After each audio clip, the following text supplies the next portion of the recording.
Assalamualaikum warahmatullahi wabarakatuh. Kembali lagi dengan MK Kebijakan Sumber Daya Pelayaran. Kali ini pertemuan yang ke-6 tentang kebijakan pengembangan sumber daya pelayaran pesisir dalam perspektif masyarakat. Lanjut ya.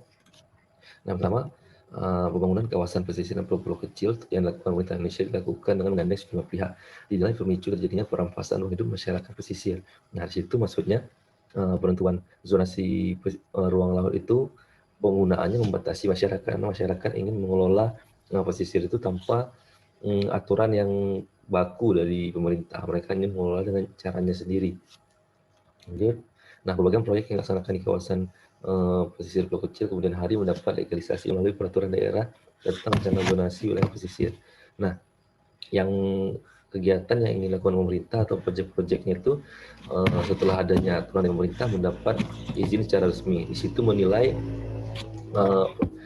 mereka menilai kegiatan itu akan menyingkirkan nelayan yang ada di sekitaran situ karena nelayan situ biasanya sudah punya program tertentu, misalkan rumput laut atau apa, tapi zona tersebut mungkin dipakai untuk wisata ataupun budidaya yang lain atau penangkapan akan mengganggu usaha dari rumput laut tadi itu. Nah, jadi usaha yang ditetapkan oleh pemerintah tidak sama dengan usaha yang diinginkan oleh masyarakat. Nah, dengan adanya Perda RZWP 3K, semacam rencana zonasi wilayah pesisir, secara tidak langsung maka proses pengembalian nelayan sedang dilakukan oleh negara bersama dengan pihak yang dilibatkan seperti pengusaha. Dan nelayan merasa mereka diabaikan atau tersingkir oleh negara dan pengusaha. Pengusaha ini maksudnya orang yang akan menerapkan konsep pengolahan perikanan, karena pemerintah tidak bisa menerapkan sendiri, pasti dia menerapkan bersama pihak ketiga, yaitu pengusaha. Proses tersebut akan semakin menyulitkan mereka dari sisi ekonomi. Ya, ekonomi mereka pasti akan sulit atau terganggu.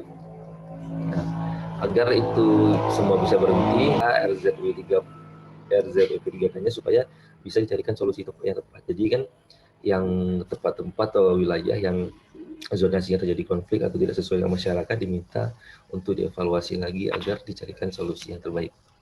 Nah, di sini kawasan pesisir pulau kecil ini, karena di sumber pesisir ini merupakan sumber utama dalam mencari makanan ya atau pemenuhan gizi serta untuk proses ekonomi atau penjualan. Juga berdiam atau tinggal masyarakat pesisir secara turun-temurun. Nah, sini kan sebenarnya situ sudah ada tempat tinggal masyarakat yang tidak dilaporkan misalnya di tempat pertanahan. Jadi mereka membangun perumahan turun-temurun. Nah, ketika ada perencanaan zonasi dari pemerintah kan tidak terdata perumahan mereka. Jadi bakal menghambat karena dipikirnya mungkin tanahnya masih kosong, sudah ada pembangunan, sudah ada yang punyaan. Nah, konflik-konflik seperti ini akan susah dalam pembangunan penataan wilayah pesisir. Mungkin ditata nanti kalau sudah ada perumahan atau pembangunan tanpa izin mungkin tinggal ditata. Sedikit lagi lah dibereskan perizinannya, kemudian juga mungkin dibuat tempat ini penyelamatan ikan, tempat penataan kapal atau sekolah atau yang lainnya. Jadi daerah pesisir itu lebih tertata.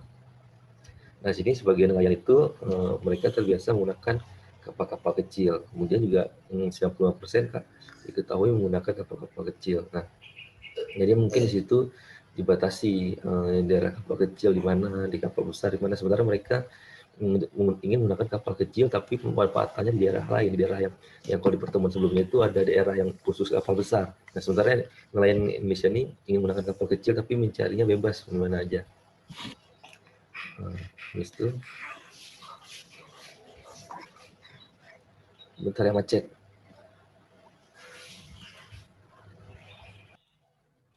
Ayo kita lanjutkan. Maksudnya nelayan itu walaupun menggunakan kapal tradisional, tapi mereka nasional memenuhi kebutuhan perikanan nasional ya. Jadi dia pun menggunakan kapal kecil, tapi mereka masih mampu memenuhi kebutuhan perikanan. Jadi mereka tidak perlu ingin bebas menangkap di daerah manapun. Lanjut ya. Walau nelayan berkontribusi untuk pemenuhan kebutuhan ikan, jika mengalami perubahan. Jadi mereka tuh bingung juga kenapa sudah mencari sumber daya ikan, tapi saya ingin mendapatkan solusi dari pemerintah. Kenapa tidak bertambah kesejahteraan mereka?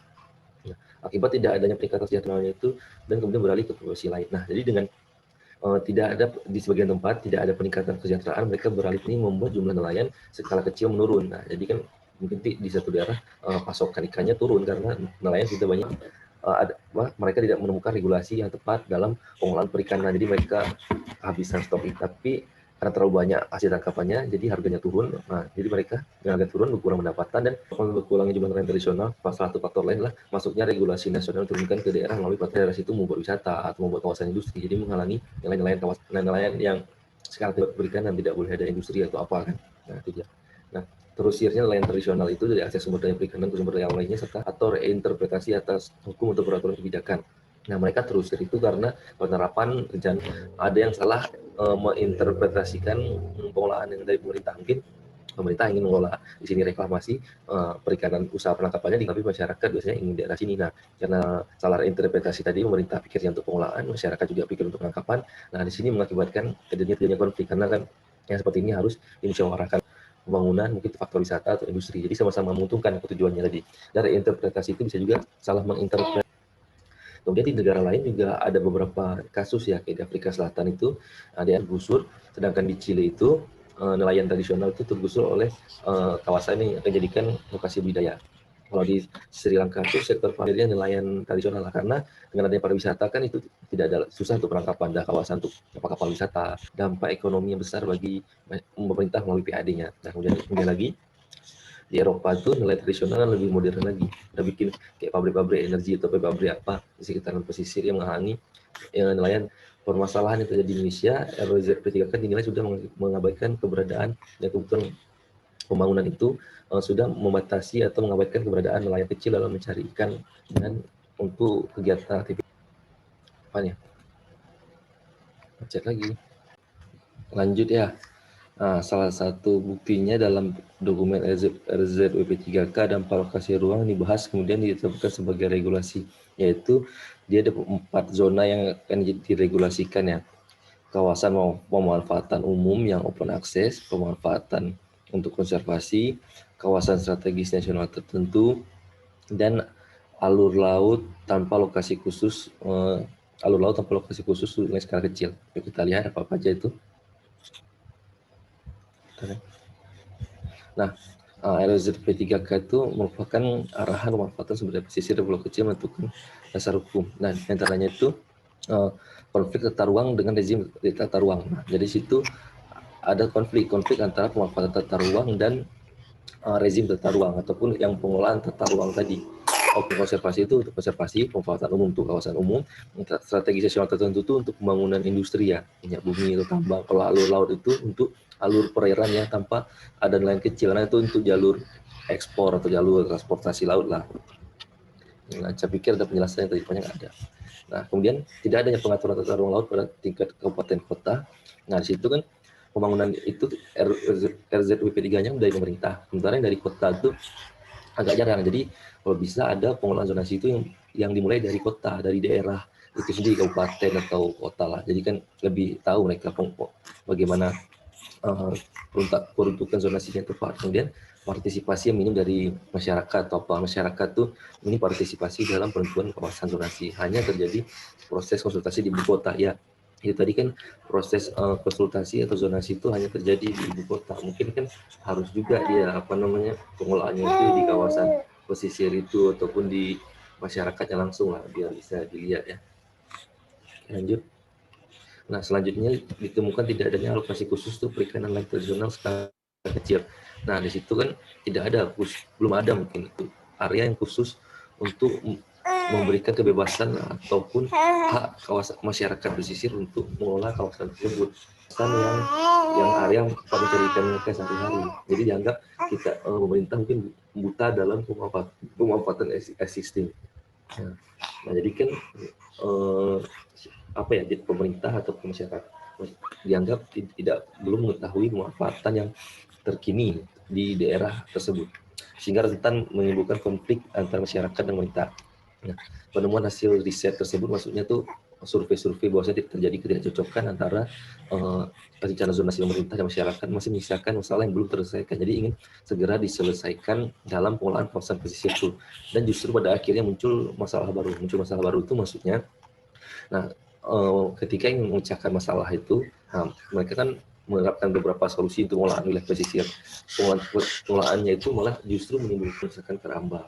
Tapi keramba itu tidak cocok bagi masyarakat, malah terjadi konflik dengan yang penangkapan tadi mungkin. Nah, itu yang direncanakan pemerintah malah munculkan konflik masalah baru.